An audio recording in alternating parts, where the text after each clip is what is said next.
사도신경으로 우리의 신앙을 고백하면서 우리 하나님 앞에 예배하도록 하겠습니다. 전능하사 천지를 만드신 하나님 아버지를 내가 믿사오며 그 외아들 우리 주 예수 그리스도를 믿사오니 이는 성령으로 잉태하사 동정녀 마리아에게 나시고 본디오 빌라도에게 고난을 받으사 십자가에 못 박혀 죽으시고 장사한 지 3일 만에 죽은 자 가운데서 다시 살아나시며 하늘에 오르사 전능하신 하나님 우편에 앉아 계시다가 저리로서 산자와 죽은 자를 심판하러 오시리라. 성령을 믿사오며 거룩한 공예와 성도와 서로 교통하는 것과 죄를 사하여 주시는 것과 몸이 다시 사는 것과 영원히 사는 것을 믿사옵나이다. 아멘. 오늘 우리가 함께 나눈 하나님의 말씀은 마태복음 15장입니다. 마태복음 15장 21절부터 28절 성경 말씀을 찾아봅시다.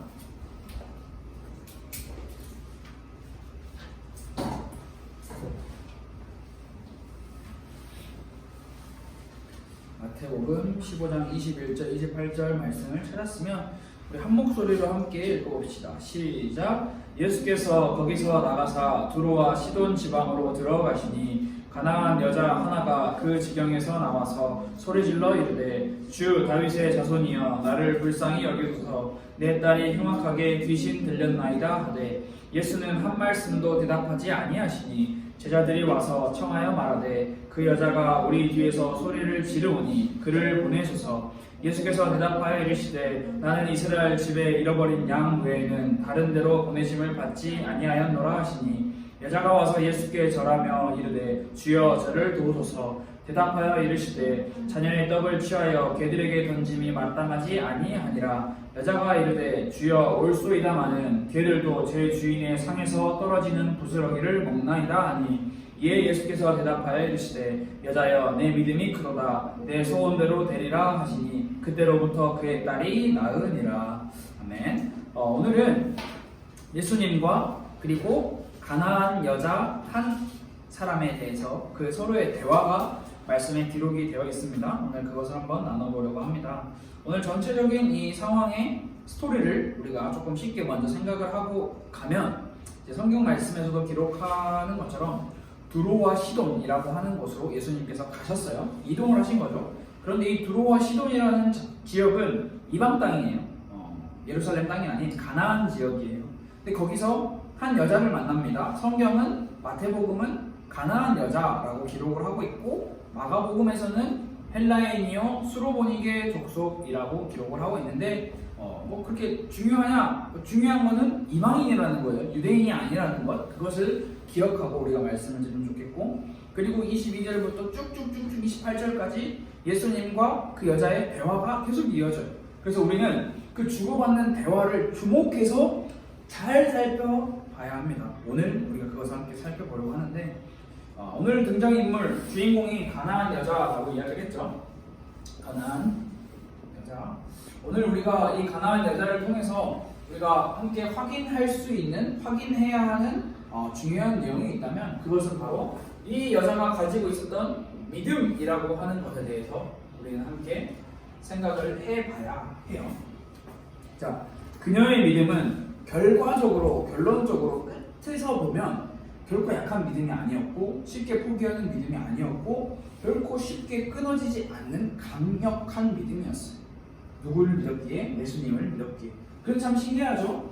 이 당시에는 예수님께서 어딘가에 있다가 두로와 시돈 지방, 다시 말하면 이방 지역으로 가셨다라고 하고 있는데 원래 예수님께서 있었던 곳은 이방 땅이 아니라 원래 이스라엘 땅에 있었어. 그럼 이스라엘 땅에는 유대인도 있고 바리새인들도 있고 서기관들도 있고 똑똑하고 구약 성경에 능통한 수많은 사람들이 있었는데 그들은 예수님에 대해서 이 가나안 여인과 같은 믿음이 없어서 예수님을 비난하고 죽이려고 했는데 예수님께서 그들을 피해서 혹은 예수님의 일정상 이방 지역으로 가셨는데 그곳에서 한 여인을 만나요. 그 여인이 엄청난 믿음을 예수님께서 칭찬하시죠. 마지막에 내 믿음이 크도다라고. 어떻게 이 이방 여인은 구약도 잘 모르고 예수님을 만나보지도 않았어. 왜냐하면 사는 지역이 달라요. 애초에 이스라엘 땅에 살고 있는 사람이 아니기에 예수님을 만나보지도 못했고 예수님의 소문 뭐 들었을까요? 그런데 직접적인 소문이 아니라 완전 간접적인 머나먼 나라의 이런 소문을 들었겠죠. 그런데 그 여인이 어떻게 이런 믿음을 가지게 되었을까라고 생각을 하면서 이 여인의 믿음을 배우며 우리가 함께 우리의 믿음을 점검해보는 그런 시간이 되면 좋을 것 같아요. 오늘 성경 말씀을 순서대로 쭈르르 한번 이렇게 같이 우리가 살펴보면서 말씀을 나누려고 해요. 첫 번째 등장하는 이야기가 뭐냐면 가나안 여인이 여자 하나가 등장을 하죠. 근데 그 여인이 소리를 질러 예수님께 이야기를 합니다. 뭐라고 이야기를 하냐? 딱 정확하게 요약을 하면 나를 도와주세요. 그런데 나를 도와달라는 게 자기의 딸 이야기를 하죠. 자, 여러분, 첫 번째 사건입니다. 이 가나안 여자가 예수님께 간절히 이야기를 하는데 이야기를 하는 이유가 딸이 귀신에 들렸다라는 것을 이야기를 해요. 그래서 나를 좀 도와주세요. 내 딸이 흉악하게 귀신에 들렸습니다. 라고 이야기를 해요. 예수님을 보자마자 이야기를 한 거죠. 자, 여기서 두 번째 사건이 일어납니다. 무슨 사건이냐? 성경 말씀을 우리가 방금 전에 읽었잖아요. 방금 전에 읽었는데 여기서 23절 말씀에 재밌는 이야기가 있어요. 뭐라고 하냐? 자, 보통 예수님께 나와서 예수님, 나 좀 도와주세요. 라고 이야기하면 예수님이 보통 어떻게 하셨죠? 도와줬죠. 너의 믿음을 내가 너를 치료하느라 했죠. 그런데 오늘 성경 말씀에 뭐라고 기록을 하고 있냐? 예수님께서 침묵하십니다. 침묵. 성경에 한 말씀도 대답하지 아니하시니 라고 기록을 하고 있어요. 좀 이상하죠? 침묵하시는 예수님. 우리가 서로 대화를 하다가 침묵이라는 게 생기면 기분이 어떻죠? 뭐지? 이 상황은 되게 이 사람이 내 말을 듣고 있는 건가? 듣지 않고 있는 건가? 생각하고 있는 건가? 뭐라도 좀 말을 해줬으면 좋겠네? 나 굉장히 좀 뻘쭘하네? 라는 이런 생각을 할 수 있죠? 인간의 대화상의 침묵은. 물론 우리의 침묵과는 조금 다르게 예수님의 침묵에는 우리가 다 알지 못하는 이유는 분명히 있을 거예요. 그런데 여러분, 이 상황이라고 우리가 이 상황의 입장을 한번 바꿔 생각해 봅시다. 우리가 가난한 여자야. 내 딸이 귀신에 들려있어. 그래서 예수님께 가서 예수님, 내 딸이 귀신에 들렸어요. 나 좀 도와주세요. 라고 하는데 예수님이 말 안 해. 침묵해. 이런 상황에 지금 침묵을 하고 있어. 뭐라도 말을 해주세요. 예수님. 간절히 요청하고 있는 상황이겠죠. 그런데 그때 세 번째 사건입니다. 예수님이 침묵을 하시고 계실 때 입을 연 사람이 있어요. 그 사람들이 바로 제자들이에요. 제자들이 자신들의 입을 열어서 이야기를 합니다. 뭐라고 이야기를 하냐? 제자들이 와서 청하여 말하되 그 여자가 우리 뒤에서 소리를 지르니 그를 보내소서. 자, 여러분 잘 들어보세요. 제자들의 말의 뉘앙스가 어때요?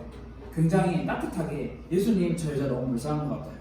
저 여자 이야기를 들어주시고 저 여자를 빨리 도와줘서 그 여자가 마음 편히 돌아갈 수 있도록 우리가 도와주면 어떨까요? 자, 첫 번째고요. 두 번째, 귀찮다는 식으로 예수님, 저 사람 빨리 뭐라도 주고 보내버리면 안 돼요? 나 안 그래도 예수님 따라다니면서 지금 너무 피곤한데 또 여기서는 저런 사람이 우리를 이렇게 귀찮게 하네. 짜증나네. 귀찮네. 어떻게 좀 해주세요. 성 가셔요.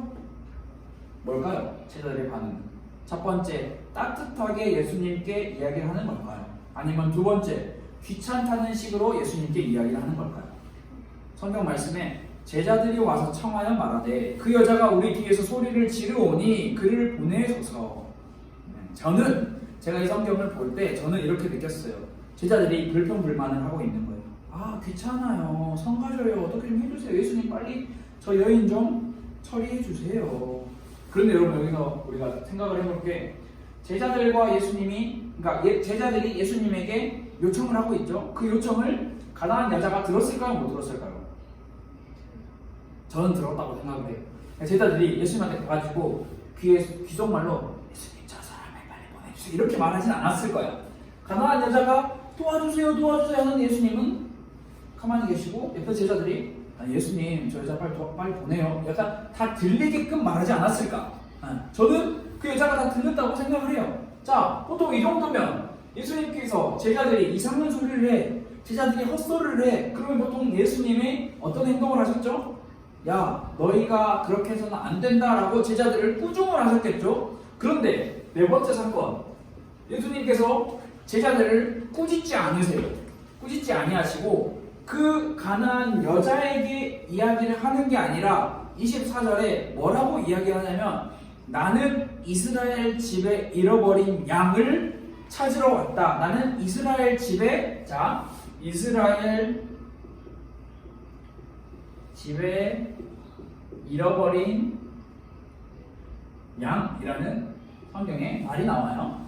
이스라엘 집에 어린 양 외에는 다른 데로 보내심을 받지 아니하였노라 이야기를 하는데 이것을 쉽게 이야기를 하면 뭐라고 예수님께서 이야기를 하는 거냐면 나는 이스라엘 사람 유대인을 찾으러 온 거야. 근데 이것도 제가 느끼기에는 우리가 그림을 그려봅시다. 가나안 여자가 여기 있다 쳐요. 그리고 예수님이 여기 있다 치고 그다음에 제자들이 여기 있다 칩시다. 가나안 여자가 첫 번째는 예수님께 외치죠. 큰 소리로 외쳤을 거예요. 예수님 도와주세요. 그러나 예수님께서 가나안 여자에게 하신 행동은 2번 침묵이었어요. 이게 1번이고 이게 2번이었어요. 그러자 3번에 제자들이 예수님께 이야기를 하죠. 저를 좀 빨리 좀 처리해 주세요. 그러자 예수님께서는 다시 제자들에게 이야기를 하십니다. 가나안 여자가 분명 예수님께 요청을 했는데 예수님은 침묵을 하셨고 제자들의 이야기에 예수님은 가나안 여자에게 이야기를 하시는 것이 아니라 다시 제자들에게 이야기를 하고 계시는 거예요. 나는 이스라엘 사람 유대인을 찾으러 온 거야. 이스라엘 집에 어린 양을 잃어버린 양을 찾으러 온 거야. 아니야. 저 여인 아니야. 완전 쐐기를 박는 말이죠. 다 들었을 거예요. 가나안 여인도. 여러분 이 정도 했으면 보통 사람이면 어떨까요? 아니 도와달라는데 침묵하지. 도와달라는데 옆에 주변에 있는 서 있는 사람들이 막 수근수근 대면서 빨리 가 눈치 주지. 또 예수님이라는 사람은 어떻게 나를 도와줄지 이야기를 하는 게 아니라 갑자기 나는 너를 위해서 온 게 아니야 라고 손을 딱 그어버리지. 여러분 보통 이 정도 상황이면 사람은 어떤 마음이 들죠? 낙심하고 실망하고 마음이 다 상해가지고 몰라 나도 될 대로 되라 해 망했어 하고 끝이야 하고 그냥 돌아가겠죠. 그게 정상 아닐까요? 그런데 가나안 여자가 어떻게 하는지 잘 보세요. 다시 5번 지금 시간 순서대로 보고 있는 거예요. 가나안 여자가 어떻게 하냐? 25절에 뭐라고 이야기를 하고 있냐? 여자가 와서 예수께 엎드려 그냥 거기서 실망하고 낙심해서 돌아가지 않았어요. 예수께 와서 엎드려 절했다. 다시 이 구도를 한번 봅시다. 이 정도의 이건 제 추측이에요. 가나안 여자가 어느 정도 일정 거리를 두고 있었는데 이제 예수님께 한 달에 달려온 거죠. 가나안 여자가 예수님 앞에 바로 앞에 온 거예요. 이게 5번째 사건. 예수님 앞에 와서 예수께 절하며 이야기를 하고 있어요. 주님, 저를 도와주세요. 침묵.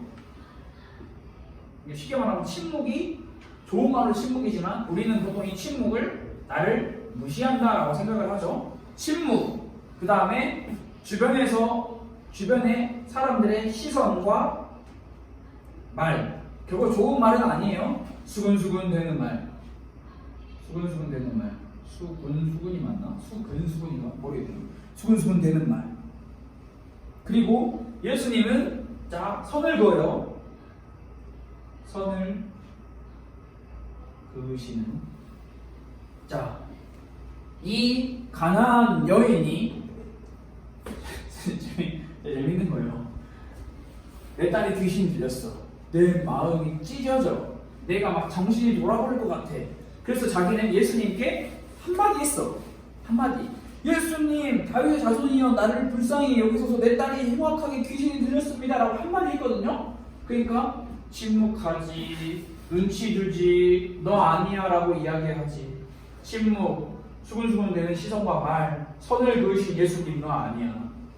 여러분 한마디 했는데 가난한 여자가 정리를. 그런데 그럼에도 불구하고 자 요번이 굉장히 하이라이트죠. 그럼에도 불구하고 거기서 포기하고 뒤를 돌아서 삐져가지고 집에 가는 게 아니라 더욱더 간절히 주님께 도움을 요청해요. 처음에는 물론 처음에도 굉장히 큰 소리로 이야기를 했겠죠. 제 딸이 귀인이 들렸습니다. 도와주세요. 그런데 더 가까이 와가지고 이야기를 하는 거예요. 그런데 여러분 재밌는 사건이 또 벌어집니다. 7번째 사건 뭐냐? 예수님께서 드디어 그녀에게 반응을 하세요. 반응했네, 이제 됐네, 이제 그녀가 원하는 고침을 그녀의 딸이 귀신에서 나올 수 있겠네 라고 우리는 생각을 하지만 26절에서 27절 말씀을 읽어보면 갑자기 예수님께서 뜬금없는 이야기를 하세요. 떡! 갑자기 자녀의 떡 그리고 개들 갑자기 뜬금없는 이야기를 하시는 거예요. 26절부터 27절에 뭐라고 기록이 되어 있냐? 대답하여 이르시되 자녀의 떡을 취하여 개들에게 던짐이 마땅하지 아니하니라. 뭔 뚱딴지 같은 소리예요. 여자가 이르되 다시 그 이야기를 듣고 다시 예수님께 반문을 이야기를 합니다. 주여 올소이다마는 개들도 제 주인의 상에서 떨어지는 부스러기를 먹나이다. 자, 설명을 해줄게요.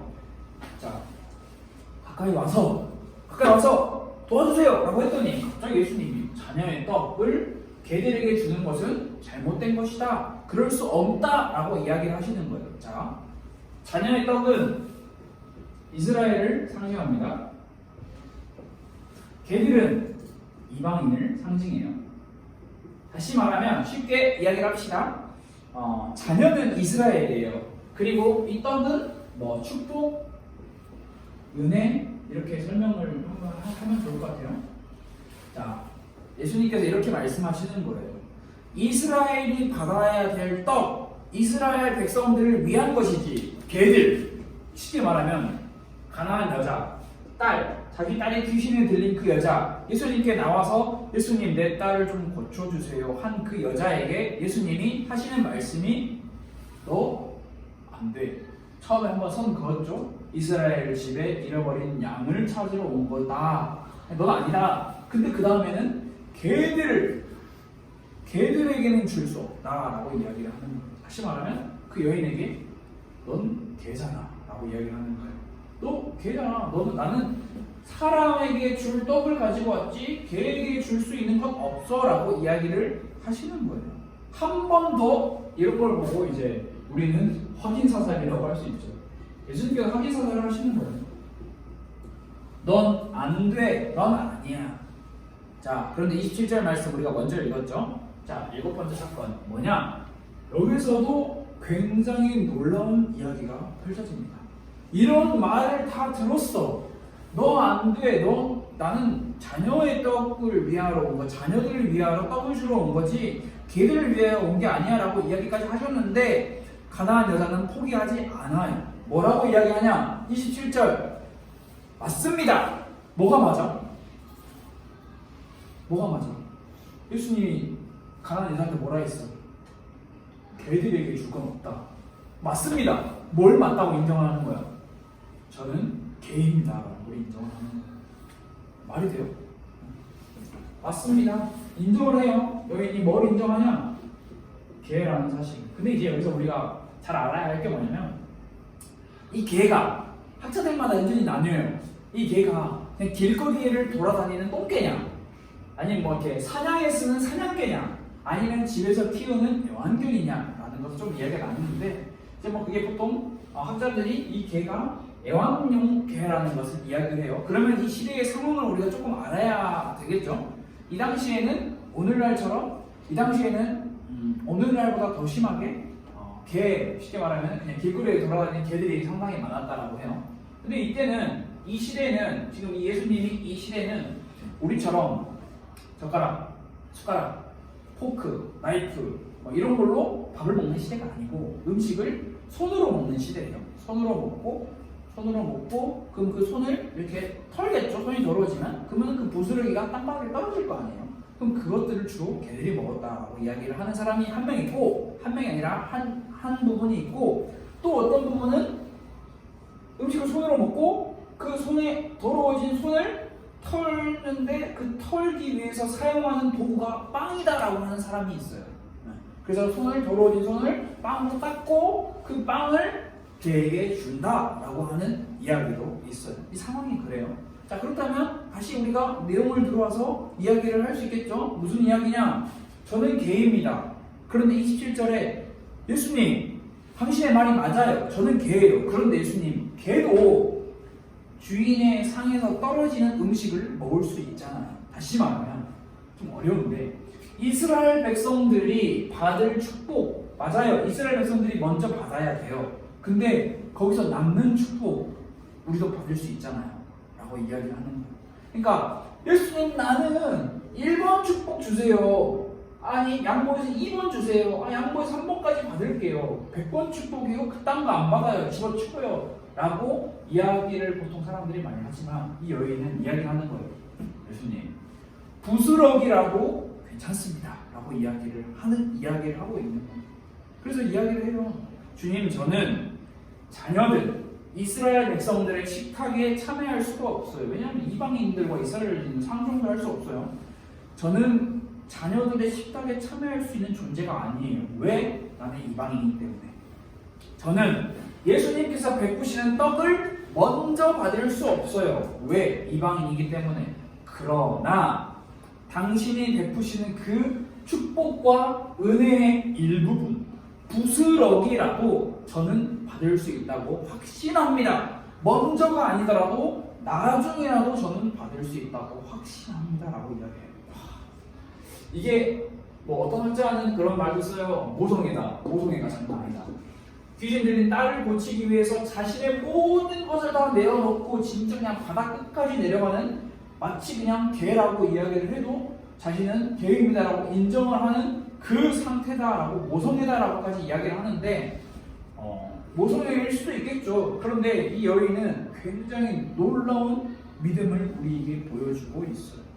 왜냐하면 그 여인은 예수님이라는 사람을 정확하게 안 거죠. 예수님이 어떤 분인지 정확히 신기해요. 진짜 신기해요. 구약 성경도 모르고요. 예수님이랑 살을 부대끼면서 지나다닌 사람도 아니야. 지나가다 예수님 마주친 사람도 아니야. 예수님이 이스라엘에 있다가 두로와 시돈 지방으로 어쩌다가 오시는 분이야. 그냥 지나가 만난 사람 정도? 근데 예수님에 대해서 정확하게 알고 있어요. 당신은 무한한 자비의 주님이시며 저와 같이 하찮고 비천한 개에게도 은혜를 베푸실 줄을 믿습니다 라고 이야기를 하는 거예요. 쉽게 말하면 침묵과 수근수근되는 시선과 선을 긋는 수많은 상황에도 불구하고 이 가나안 여인은 그러한 상황과 환경에 자신의 인생을 올인하지 않은 거예요. 자신은 예수님께 자신의 인생을 올인한 거죠. 그래서 이 여인에 대한 평가가 나오죠. 이제 마지막 사건이죠. 예수님이 그 여인에 대해서 이렇게 이야기를 하세요. 여자여, 내 믿음이 크도다. 내 소원대로 되리라 하시니 그때로부터 그의 딸이 나으니라. 그 딸이 같이 있었는지 멀리 집에 있었는지 모르겠지만 이미 그 믿음이 확인된 후에 예수님께서는 치료의 기적을 행하셨고 그 딸은 낳게 되었어요. 자, 이러한 이야기가 오늘 등장을 하죠. 믿음이 크도다라고 예수님께 칭찬을 받고 있는 가나안 여인의 모습으로 오늘 성경은 마무리를 합니다. 자, 이게 오늘 이야기인데요. 굉장히 놀라운 이야기죠. 말도 안 되는 이야기죠. 침묵, 무시당하고 수근수근되는 시선과 말을 다 듣고 선을 그으시면 너는 아니야 라고 하는 그런 예수님의 이야기, 심지어 확인사살, 개들에게 줄 것이 없다라고까지 하시는 그 말까지 듣고도 이 여인은 포기하지 않았어요. 그래서 우리는 오늘 함께 생각해봐야 할 아주 중요한 내용이 뭐냐면 이 믿음이라는 건데, 믿음에는 뭐가 있냐? 반드시 시험, 테스트가 있다라는 거예요. 자, 많은 신앙인들은 믿는다, 믿습니다, 믿어요 라는 믿음에 대한 이야기를 꽤나 쉽게 자주 이야기를 해요. 그런데 그 믿음에 대한 이야기를 비롯하여 믿음이라는 게 너무나 쉽게 흔들리고 끊어져 버리는 것을 우리는 볼 수 있어요. 왜 쉽게 흔들리고 왜 쉽게 끊어질까 궁금하죠. 우리는 오늘 이 가나안 여인처럼 예수님께 칭찬을 받는 믿음, 자, 크도다라고 이야기를 했잖아요. 칭찬이거든요. 칭찬을 받는 믿음, 이게 우리의 신앙의 목표이자 이유예요. 예수님께 칭찬을 받는 것. 그렇게 이런 믿음을 가지기 위해서 우리는 반드시 시험을 통과해야 하는 거죠. 그 시험은 때때로 나에게 좋은 것으로 오기도 하고 때로는 나에게 좋지 않은 것으로 그렇게 우리에게 찾아오기도 해요. 그런데 좋은 거냐 좋지 않거냐 좋지 않냐 이거는 상대적이고 비교적인 거지만 모든 사람에게 분명하게 당신이 사랑하시는 하나님의 자녀라면 시험은 우리 인생의 순간순간마다 끊임없이 찾아온다라는 사실. 그래서 그 시험을 우리는 통과를 해야 하는데 통과하지 못하면 다음으로 갈 수 없고요. 시험을 통과하지 못하면 단단해질 수 없고요. 시험을 통과하지 못하면 포기하고 돌아가게 되는 거예요. 침묵, 무시. 저 사람이 나를 무시했어. 나는 대꾸도 안 해줘. 기분 팍 상해가지고 가면 신앙생활 못하는 거고 예수님 못 만나는 거고. 아, 저 사람들이 나한테 이상한 수근수근 내는 말을 했어. 그러면 못하는 거예요. 선을 그었어. 물론 맞아요. 틀린 말이 아니야. 상처받을 수 있어요. 그런데 그 수많은 시험들, 사람을 통해서든 환경을 통해서든 상황을 통해서든 나 자신을 통해서든 하나님께서 우리에게 허락하시는 그 시험은 이유가 무엇이냐? 분명한 이유가 무엇이냐? 상황, 환경, 문제, 어려움 그런 걸 기준으로 놓고 예수님을 믿으라고 이야기를 하는 게 아니라 다 그런 거 제껴놓고 예수님을 믿으라고 하는 거예요. 만약 제자들이 수근거리고 예수님이 무시하고 그런 것을 여인이 상처 빈정상해가지고 돌아갔으면 가나안 여인은 예수님 만나지 못했겠죠. 그러면 가나안 여인이 예수님 만나지 못했으면 가나안 여인의 딸도 고침을 받지 못했겠죠. 이 여인이 그 예수님께서 허락하신 시험을 통과하신 예수님께서 허락하신 시험을 통과한 이유는 분명한 믿음이 있었다라는 거예요. 이 믿음이 굉장히 우리에게 필요하거든요. 이 가나안 여인이 가졌던 믿음은 무엇이냐? 귀신 들린 내 딸을 고칠 수 있는 분은 예수님밖에 없어 라는 거예요. 예수님 아니면 안 돼. 그래서 무관심, 침묵, 방관, 외면, 비아냥 그 어떤 시험과 그 어떤 상황과 환경도 그녀에게는 문제가 되지 않았어요. 그런데 사실 문제가 됐을 거예요. 사람이니까. 포기하고 싶고 낙심하고 싶었을 거예요. 그런데 그녀는 결코 자신이 걸어가야 할 그 믿음을 위한 발걸음을 포기하지 않았어요. 어느 정도로 포기하지 않았냐?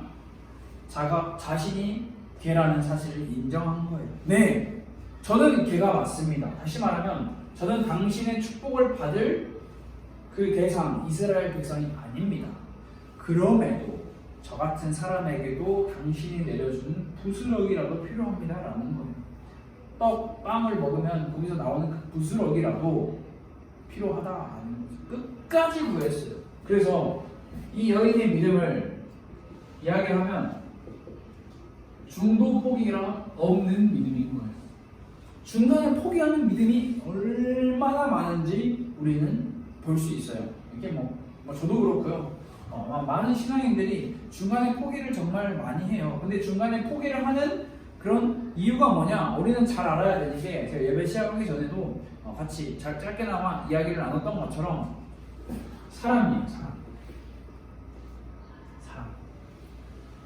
믿음의 대상이 사람이기에 사람에게 인정받고 싶은 믿음이기에 중도 포기를 너무나 많이 하는 거예요. 그런데 우리의 믿음은 결코 사람에게 인정받기 위한 믿음이 아니라는 것.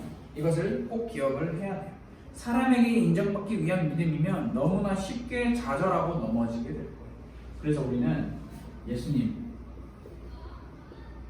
그리고 하나님을 향한 믿음이 와야 되는 거예요. 예수님을 향한 믿음, 하나님을 향한 믿음. 다시 말해서 우리의 믿음의 대상, 우리의 믿음의 주체, 우리의 믿음의 근본, 우리의 믿음의 근거, 우리의 믿음의 이유, 모든 믿음의 시작과 끝은 예수님, 하나님.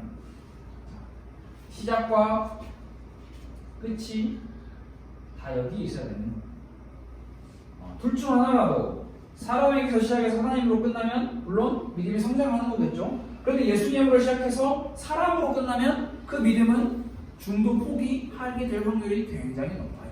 여러분, 믿음을 위해서 걸어가는 길이 하나님 앞에서의 길이라는 게 확실하다면 결코 중도 포기는 없어요. 근데 사람 앞에서라면 중도 포기하게 될 확률이 굉장히 높아요.